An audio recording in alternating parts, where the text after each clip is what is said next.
महावीर कथा सुनने वाले सभी श्रोताओं को अर्पणा चंगेड़िया का सादर जय जिनेन्द्र। 16वें विश्वभूति के भव में किया हुआ निदान पूरा करने के लिए उनका 18वां भव त्रिपृष्ठ वासुदेव का होता है और वे अपना किया हुआ निदान वासुदेव के भव में पूरा करते हैं। उनका 17वां भव माँ शुक्र देवलोक में संयम के फल रूप मिलता है। मृत्यु के भय से घबराकर विशाखनंदी खूब दान धर्म कर पुण्य उपार्जित करते हैं। इसके फलस्वरूप वे इस भव में प्रति वासुदेव बनते हैं, जो कि अश्वग्रीव इस नाम से त्रिखंड के अधिपति कहलाते हैं।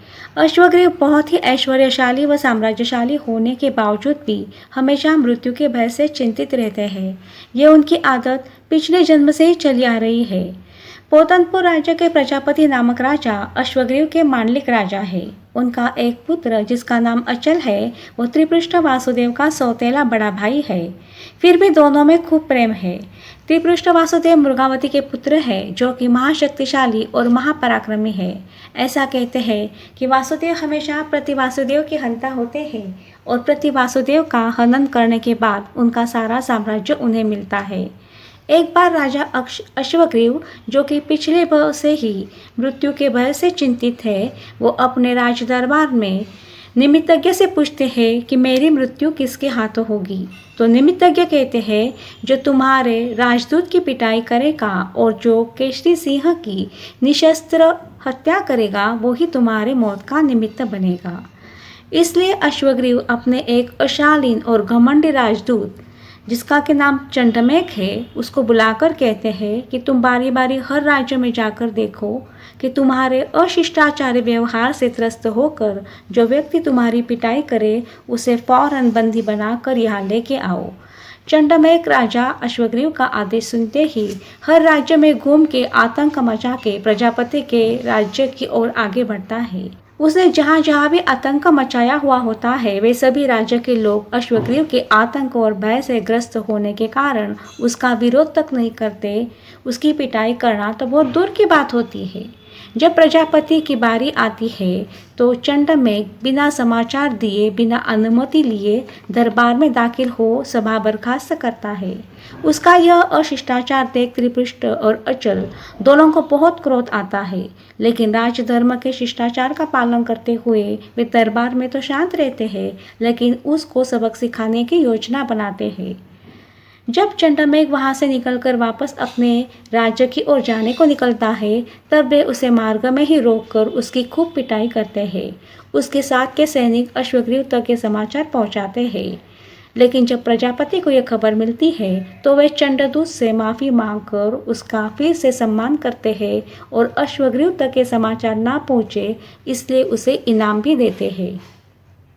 सेवक द्वारा अश्वग्रीव को चंडमेघ की पिटाई की खबर मिलती है तो वो भयभीत हो प्रजापति को संदेश भेजता है कि अपना पुत्र त्रिपृष्ठ, जो कि अपराधी है, उसे मुझे सौंप दे और तुंगगिरी क्षेत्र में केसरिया सिंह ने जो आतंक मचाया है उसका बंदोबस्त करे। त्रिपृष्ठ और अचल ये आदेश सुनते ही अपने पिता से कहते हैं कि हम दोनों जाके पहले सिंह से निपटते हैं, आप व्यर्थ परेशान न हो। अचल और त्रिपृष्ठ दोनों रथ में बैठकर सिंह के गुफा के नज़दीक पहुंचते हैं। रथ की आवाज़ सुनते ही सिंह गुफा से बाहर आकर गर्जना करता है। तब त्रिपृष्ठ रथ से उतरकर निशस्त्र होकर शेर की ओर बढ़ते हैं। जैसे ही शेर ये देखता है तो गुस्से से लाल होकर छलांग लगाकर त्रिपृष्ठ की ओर बढ़ता है और गर्जना करने के लिए जैसे ही वो अपना मुंह खोलता है, त्रिपृष्ठ अपने दोनों हाथ शेर के जबड़े में डालकर उसे फाड़ देता है।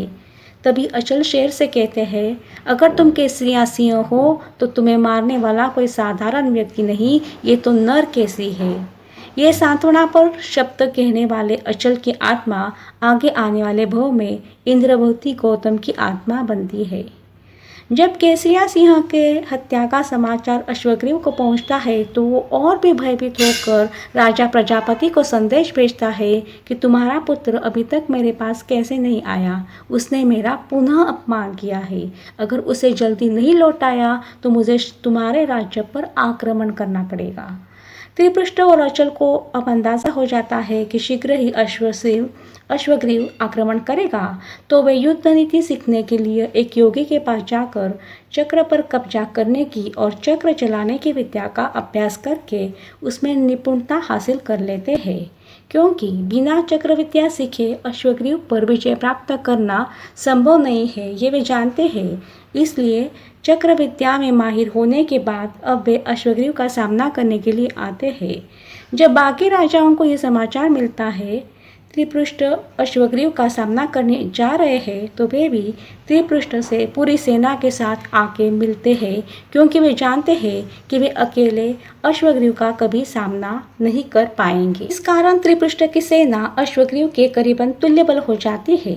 तो त्रिपृष्ठ अश्वग्रीव से कहते हैं कि वे तो हम दोनों के बीच में है, तो सेना को बेकार में क्यों लड़ाया जाए, आओ हम दोनों द्वंद्व युद्ध करते हैं। और दोनों में द्वंद्व युद्ध होता है, जिसमें हर बार त्रिपृष्ठ अश्वग्रीव को हराता है। तो अश्वग्रीव अपना बचाव करने के लिए अपना चक्र त्रिपृष्ठ की ओर छोड़ते हैं। त्रिपृष्ठ चक्र विद्या सीखने के कारण जानते होते हैं कि चक्र पर कब्जा कैसे करना और फिर से चक्र का अपने लिए कैसे उपयोग करना, और वे वैसा ही करते हैं। त्रिपृष्ठ के चलाए हुए चक्र से अश्वग्रीव की हत्या हो जाती है, क्योंकि अश्वग्रीव सिर्फ चक्र चलाना जानते थे, उस पर काबू करने की विद्या उन्हें अवगत नहीं थी।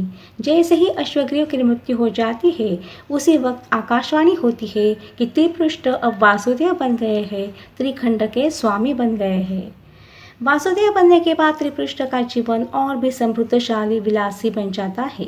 सभी प्रकार का ऐश्वर्य उपभोग करने में वे रत हो जाते हैं। संगीत सुनने का उन्हें बड़ा शौक होता है। एक बार जब वे संगीत का आनंद ले रहे थे, तो वे अपने सेवक शैया पालक से कहते हैं कि जब मुझे नींद आ जाए तो तुम यह महफिल उसी वक्त बंद कर देना। और कुछ ही देर में त्रिपृष्ठ गहरी नींद में खो जाते हैं। लेकिन शैया पालक मधुर धुन में खो जाने के कारण संगीत बंद करना भूल जाता है। थोड़े देर बाद संगीत की आवाज़ से त्रिपृष्ठ की नींद टूटती है और वे देखते हैं कि संगीत सभा अभी भी चालू है। तो वे गुस्से से अत्यंत क्रोधित हो शैया पालक को उनकी आज्ञा का पालन नहीं करने का दंड सुनाते हैं कि इसको मेरी आज्ञा का पालन न करके संगीत सुनने का इतना शौक है, तो इसके कानों में पिघलता हुआ गर्म शीशा डाला जाए। शैया पालक के माफ़ी मांगने पर, रोने गिड़गिड़ाने पर भी उन्हें जरा भी करुणा नहीं आती, दया नहीं आती। वे क्रोध और अहंकार में उसकी एक बात भी नहीं सुनते हैं और शैया पालक को गर्म शीशे से तड़प कर मृत्यु हो जाती है। इस प्रकार अनेकों प्रकार क्रूर कर्म करके महाआरंभ समारंभ करने के कारण और शरण में आए शरणार्थी को क्षमा न करने के कारण उनकी आत्मा सातवें नरक के आयुष्य का बंध कर लेती है और 19वें भव में सातवें नरक की अत्यंत दुख और यातना से भरी अपनी आयु पूर्ण कर 20वें भव में उनका जन्म तिर्यंच गति में सिंह के रूप में होता है। 20वें भव की तिर्यंच की यात्रा पूर्ण कर 21वां जन्म चौथी नरक का होता है और वहाँ का आयुष्य पूर्ण कर 22वां भव विमल कुमार राजा का होता है। जय महावीर।